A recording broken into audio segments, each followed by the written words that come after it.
Good morning, students. So, let's start today's class. Yesterday, we did discuss about the factors on which rate depends. पहला आप लोगों ने nature of reactant पढ़ा, जिसमें ये समझे आप लोग कि अगर रिएक्टेंट ईजिली ब्रेकअप हो जाएगा, ईजिली ब्रोकन हो जाएगा, देन प्रोडक्ट बनना बहुत ही आसान होगा, रिएक्शन फास्ट होगी. लेकिन अगर रिएक्टेंट आसानी से नहीं टूटता है तो प्रोडक्ट बनना थोड़ा मुश्किल होगा और इस रिएक्शन क्या होगी, स्लो होगी.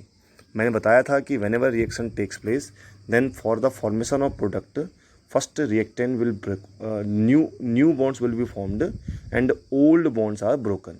तो अगर रिएक्टेंट को तोड़ना आसान होगा, रिएक्शन फास्ट होगी, तोड़ना मुश्किल होगा तो रिएक्शन क्या होगी, स्लो होगी. बढ़िया.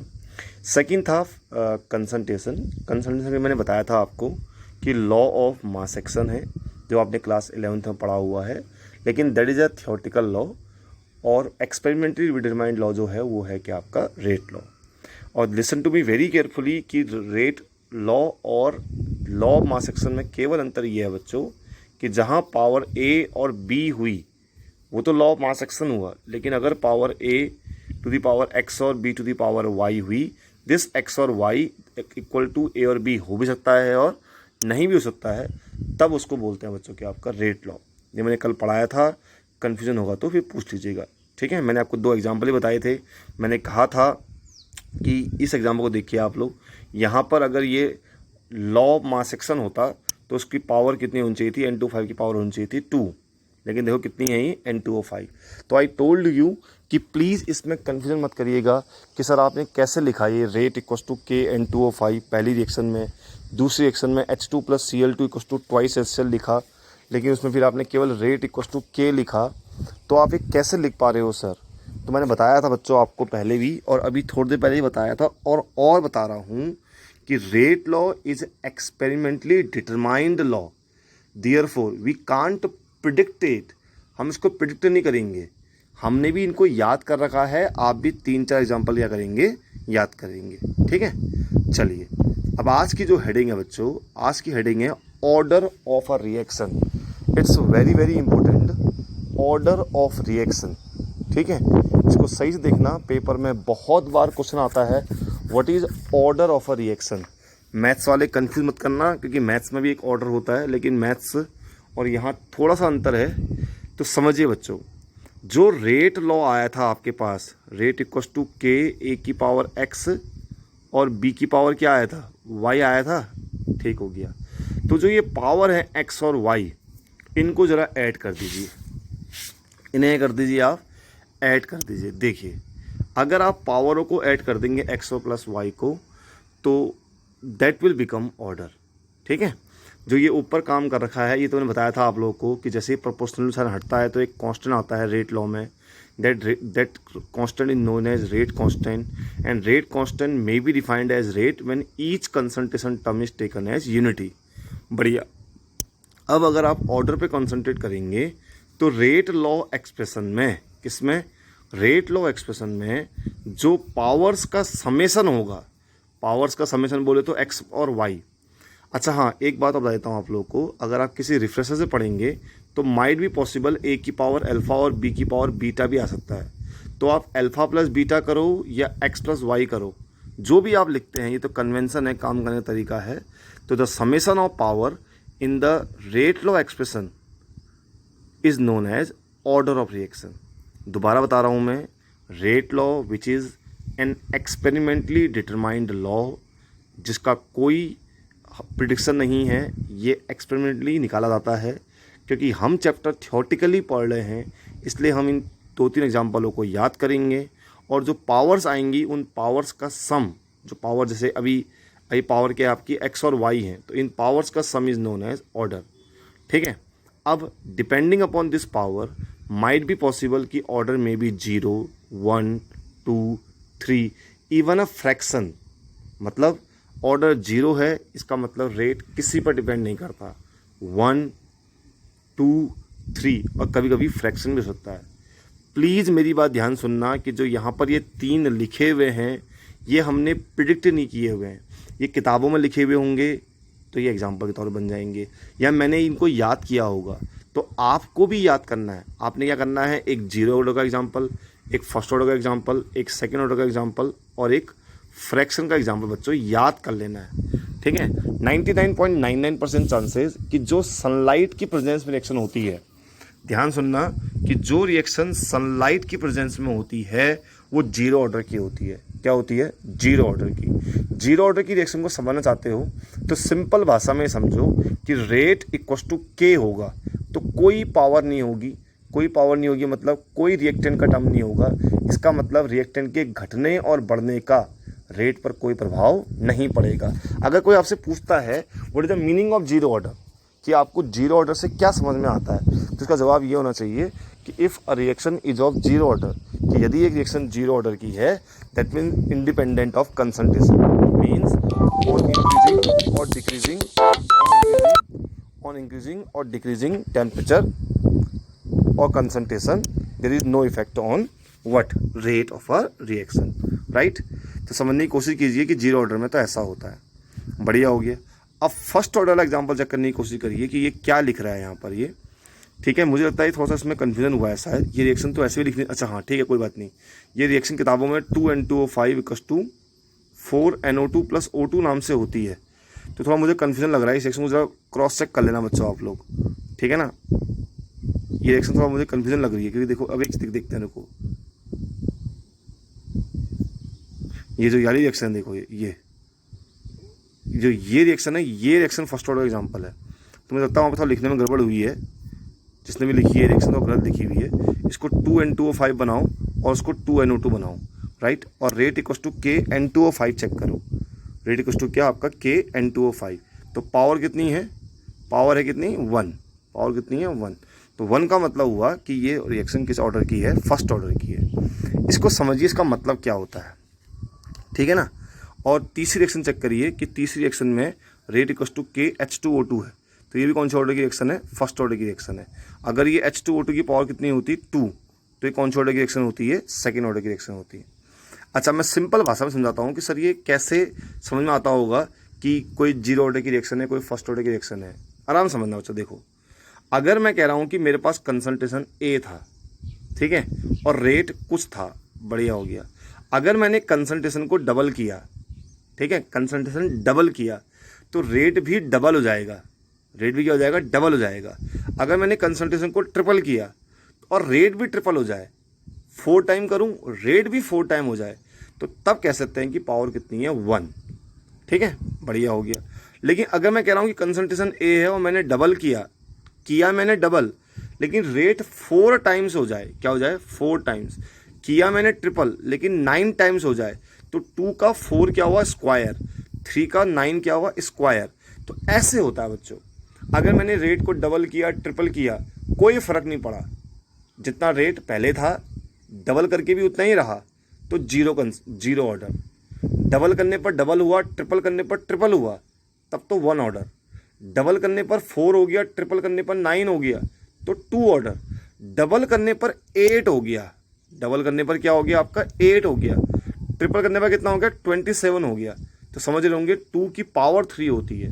तो ऐसे कहना चाह रहा हूं मैं कि क्या, कि कंसंट्रेशन को घटाने बढ़ाने पर रेट पर किस हिसाब से फर्क पड़ता है, उस बेसिस पर ऑर्डर निकलता है। ठीक है ना, बात समझ में आ रही होगी आपको। प्लीज़ जिसने नोट्स बनाए हुए हैं, काम तो पूरा सही किया हुआ है, लेकिन फिर भी एक बार रिफ्रेशर की मदद लेके बच्चों अपने नोट्स सही से देखते रहना। यहाँ पे जीरो ऑर्डर का एग्जांपल लिखा हुआ है, फर्स्ट का लिखा हुआ है, कोशिश करिए कि सेकंड का एग्जांपल लिखें आप, और एक फ्रैक्शन का एग्जांपल भी लिखिए। मेरे ख्याल से जो एक क्लोरोफॉर्म वाली रिएक्शन है, एक क्लोरोफॉर्म वाली रिएक्शन है, COCl2 + H2O कुछ बनता है उसमें, वो रिएक्शन मेरे ख्याल से फ्रैक्शन वाली ऑर्डर का एग्जांपल है। कोई भी रिफ्रेशर चूज कीजिए। जीरो ऑर्डर तो 100% जितना मुझे याद है बच्चों, कि कोई भी रिएक्शन अगर सनलाइट की प्रेजेंस में होती है तो वो जीरो ऑर्डर की होती है। फर्स्ट के लिए ये N2O5 वाली रिएक्शन बेस्ट है। सेकेंड ऑर्डर और फ्रैक्शन का एग्जाम्पल पढ़ लीजिए आप, ठीक है, बढ़िया।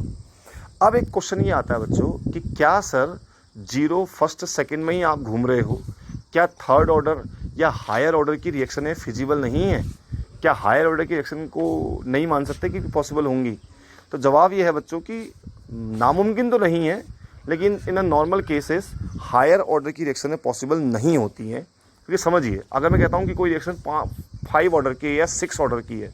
तो 5 ऑर्डर की या 6 ऑर्डर की होने का मतलब ये है कि केवल कंसंट्रेशन डबल करने पर 2 की पावर 5, तो 2 की पावर 5 का मतलब हो जाएगा 32 टाइम्स, ठीक है। तो 2 की पावर 5 का मतलब कितना हुआ, 4 फिर 8 फिर 60 32, हाँ 32 टाइम हो जाएगा। और अगर आप और बढ़ाओगे तो 64 टाइम हो जाएगा। लेकिन रिएक्शनें इतनी फास्ट जनरली नहीं हो पाती हैं। तो प्लीज़ इस बात को समझिएगा कि why a reaction is not feasible with higher order.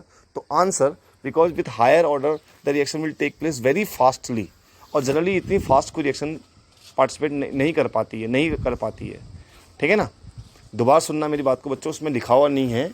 Generally क्या होता है, रिएक्शन 3 टाइप की होती हैं। एक होती है फास्ट रिएक्शन, एक होती है स्लो रिएक्शन, एक होती है मॉडरेट रिएक्शन। फास्ट रिएक्शन है वे जिसमें टाइम बहुत कम लगता है, स्लो रिएक्शन है वे जिसमें टाइम बहुत ज़्यादा लगता है, और मॉडरेट रिएक्शन है वे जिसमें टाइम ना ज़्यादा लगता है ना कम लगता है। हम अपनी ज़िंदगी में ज़्यादातर रिएक्शन जो पढ़ते हैं वो सब मॉडरेट रिएक्शन होती हैं, क्योंकि अगर रिएक्शन बहुत फास्ट होगी तो आप उसकी स्टडी नहीं कर पाओगे। For example ionic reactions.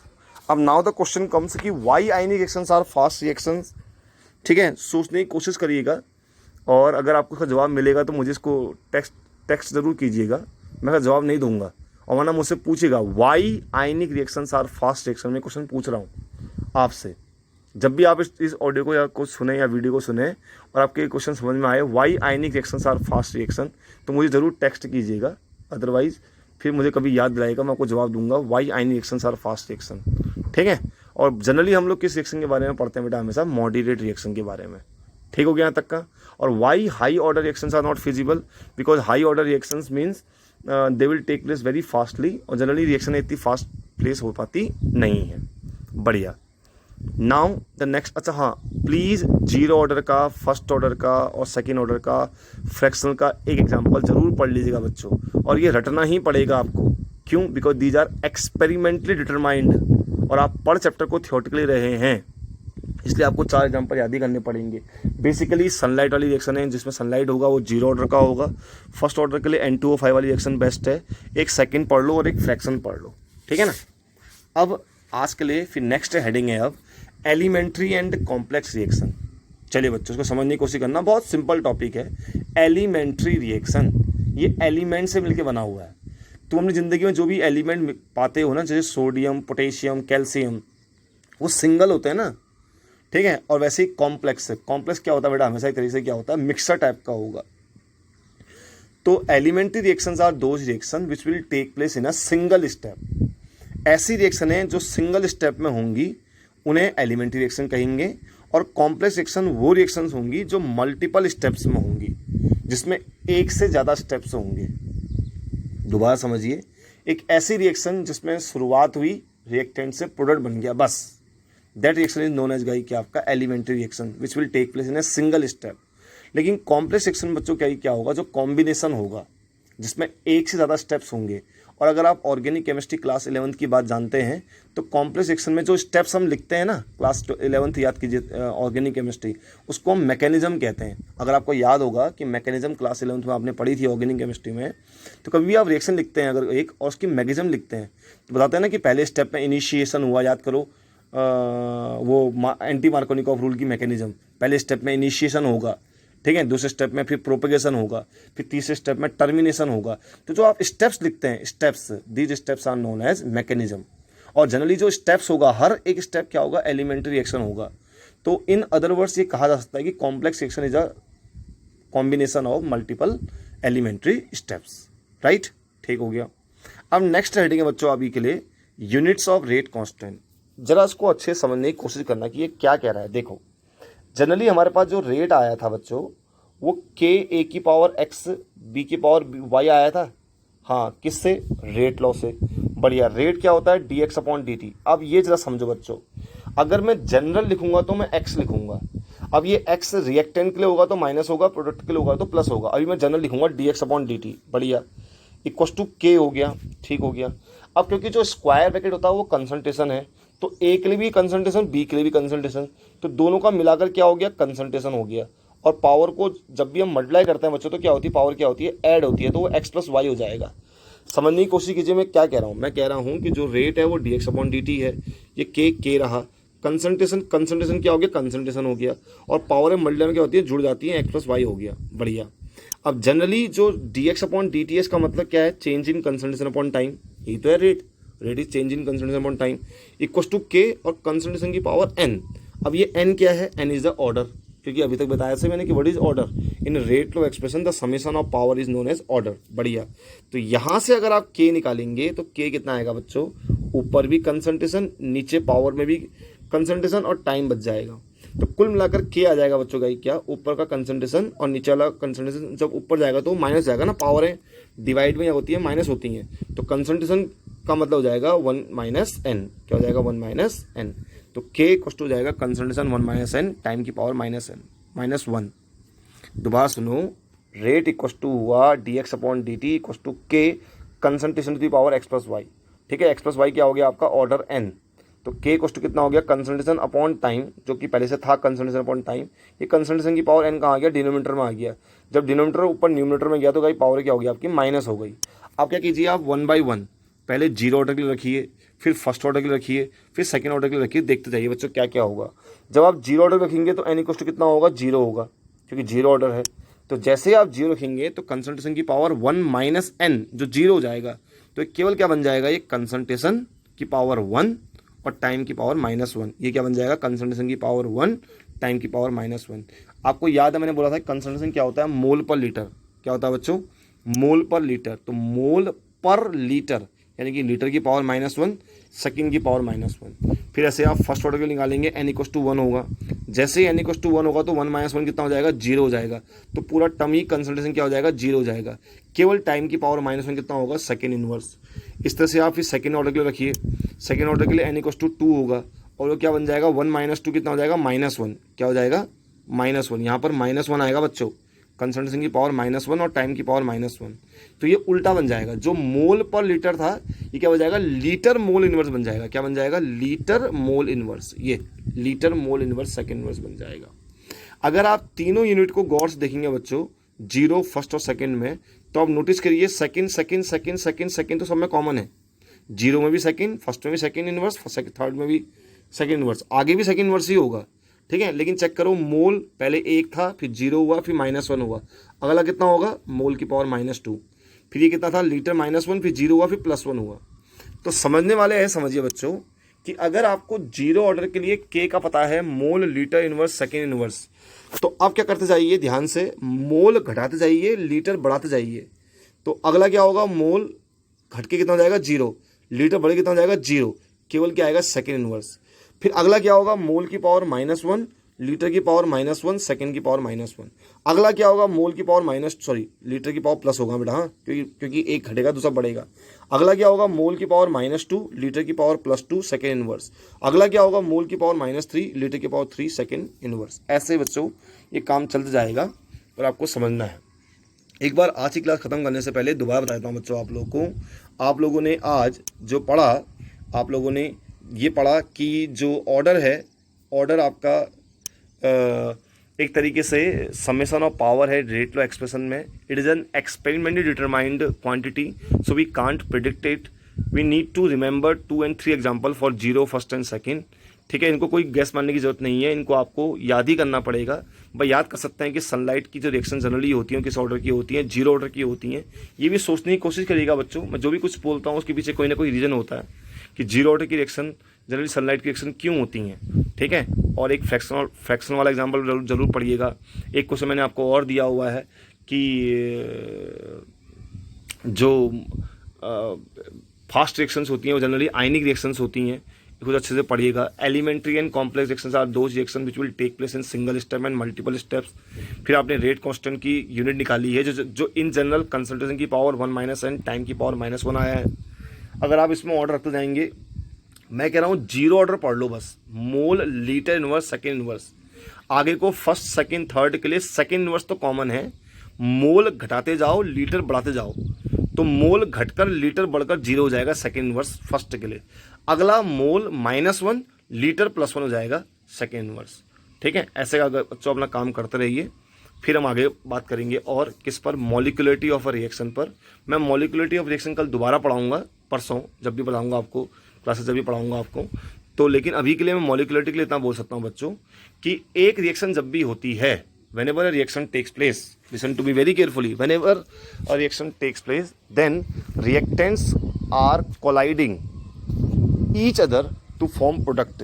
कि जब भी रिएक्शन होती है तो आपस में रिएक्टेंट क्या करते हैं बेटा, आपका टकराते हैं, उनके टकराने से ही रिएक्शन होती है। तो जितने नंबर ऑफ रिएक्टिंग स्पेसीज, चाहे वो आयंस हो, चाहे वो मॉलिक्यूल्स हो, चाहे वो एटम्स हो, आपस में टकराते हैं, जिनके टकराने से रिएक्शन होती है, लेकिन वर्ड बड़ा इंपॉर्टेंट है, साइमल्टेनियसली, उसको मॉलिक्युलरिटी कहते हैं।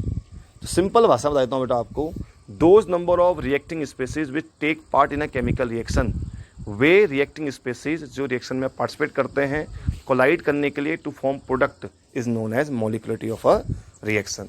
मॉलिक्युलरिटी कैन बी प्रिडिक्टेड, एक मॉलिक्युलरिटी को प्रिडिक्ट करना आसान है, ठीक है, कंपेयर टू इसके ऑर्डर के, ठीक है। Thank you very much.